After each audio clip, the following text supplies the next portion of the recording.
Welcome to the very first episode of the Premier Pause. Some of you are going to hate this video, and that's exactly why you need to watch it until the very end. Because today I'm predicting the entire Premier League season before a single ball is kicked. This isn't about playing it safe or repeating what everyone else has been saying. It's about making bold predictions backed by pure football logic, transfers, managers, and everything that could shape the season ahead. So before we get into the table, I want you to make a prediction of your own.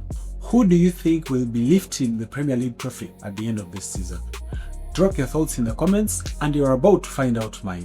Let's get started. So let's start with the teams that I think will get relegated. So in 19th and 20th place, I think Hull and Coventry will get relegated because, like we've seen the trend in the previous seasons, most teams that make the jump from the Championship to the Premier League find it really hard to stay up in the Premier League because there's a huge difference financially, a huge difference in terms of quality. So I think it will be the same this season, and Coventry and Hull will find themselves going down. And remember, Coventry haven't been in the Premier League for around 25 years. So from top to bottom, I don't think they have an idea of the demands of the Premier League, of what it looks like to be in the Premier League. So I think they will find it hard, and sad for them, they'll get back to the Championship. Look at West Ham's quality and compare it to the Coventry's, the Hull's quality. I think it's miles ahead of Coventry. It's miles ahead of Hull, but West Ham have not been able to stay in the Premier League. For a team from the Championship to stay up in the Premier League, it needs huge financial investment. It needs a team that is very ambitious, just like Sunderland did. And I don't think these two teams will have what it takes to stay in the Premier League. And the third team that I think will be relegated is Newcastle. This may sound crazy, but hear me out. Newcastle were 6th 2 seasons ago, and last season they finished 12th. So it's been a downward trajectory, and by the look of things, it will continue to get worse for Newcastle. They've lost their manager, Eddie Howe. In the previous 2 seasons, they've lost the backbone of their squad. They lost Isak last season. They've now lost Bruno Guimaraes to Arsenal, their captain, their top scorer. They've lost Sandro Tonali to Tottenham. Those are 2 of its starting midfielders already gone in one window.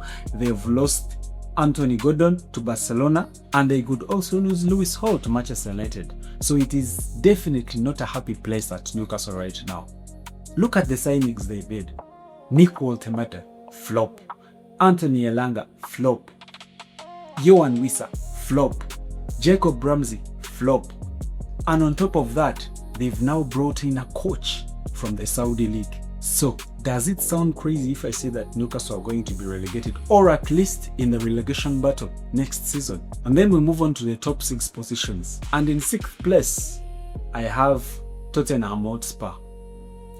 Almost relegated last season, survived relegation actually on the last match day of last season. But to be fair, Spurs have had some good business done this window with the signings of Sandro Tonali, who I thought would be a good signing for my Manchester United, with the Mateus Fernandes, though I don't think he'll give them a lift that most people think he will. Andrew Robertson from Liverpool, a very good, experienced signing who knows how to win, who knows the Premier League very well. Senesi from Bournemouth, a very good defender. So I think that crop of players they brought in will make them improve a lot, and that is why I think they'll end up in 6th. In 5th place, I have Liverpool, who had a terrible season under Arne Slot, and now Liverpool have a new manager, Andoni Iraola. To be fair, he's a very good coach. He did extraordinary stuff with Bournemouth, but this is a different beast. He'll be working with different sets of players. He'll be having different expectations. So before we get excited, he's got a lot of work to do. And to be fair, if he gets 5th, it will be a good job in his first season. Take a look at this.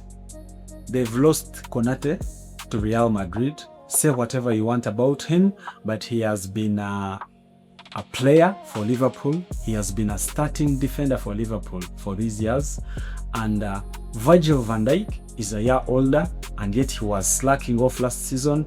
So I don't think anything will change to the positive. I think he'll only get worse. They've lost Salah. Even though he had 7 league goals last season, I think his presence on that wing will be missed a lot, and I think he's irreplaceable regardless. Hugo Ekitike has got a long-term injury, so he won't be around for majority of the season, probably the entire season, and this has been Liverpool's best striker last season.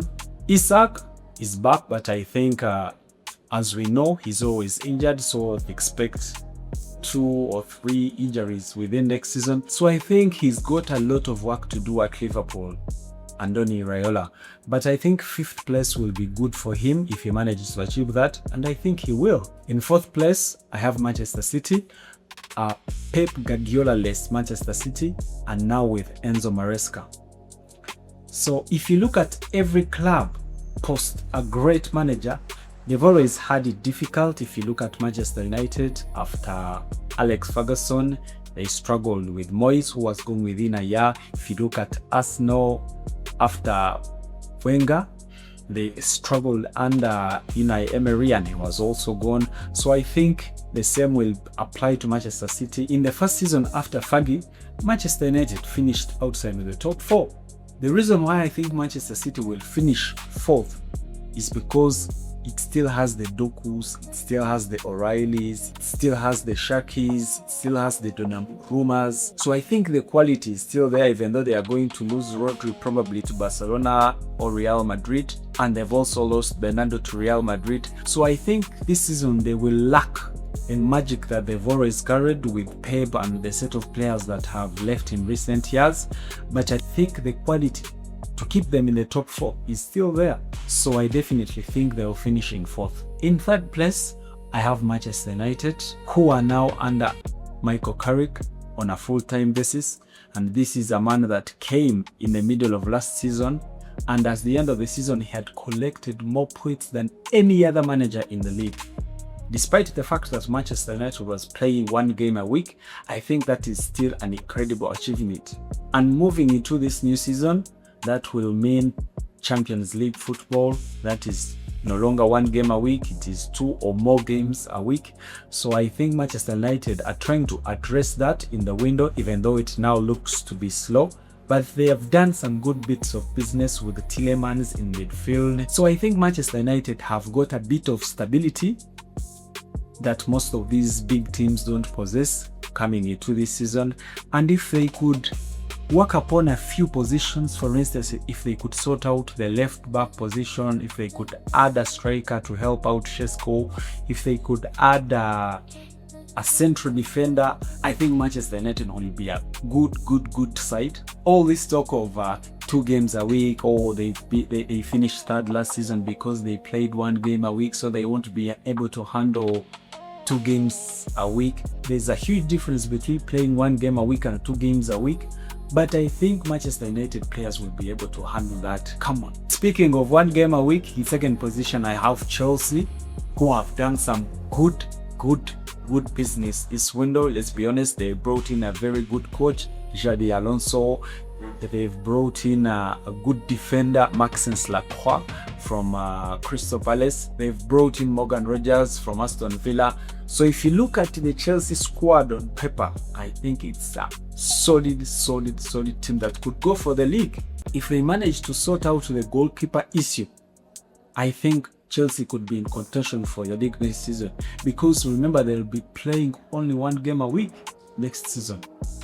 And if you look at their squad, they've got arguably one of the best, if not the best midfield in the league. Caicedo, Enzo, and probably Reece James. They've also managed to bring on the likes of Jordan Henderson, Danny Welbeck to balance the age and the experience that had troubled them last season. So I think they are addressing their problems quite well.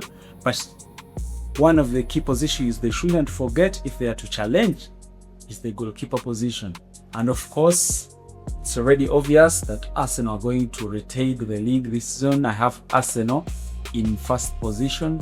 I think it is the most stable team in the league. It's the team with the best depth in the league.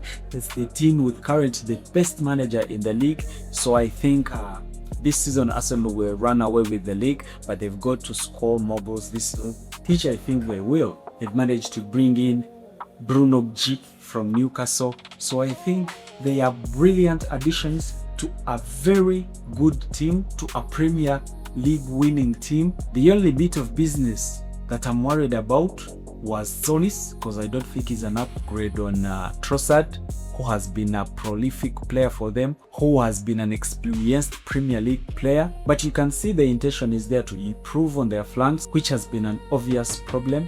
And I think they will probably get a quality player, although they missed out on Finney. So I think Arsenal will definitely win this league unless something extraordinary happens. However, I forgot to mention that Manchester City could also be relegated. Remember, they are still facing their 116 charges, so keep an eye on that.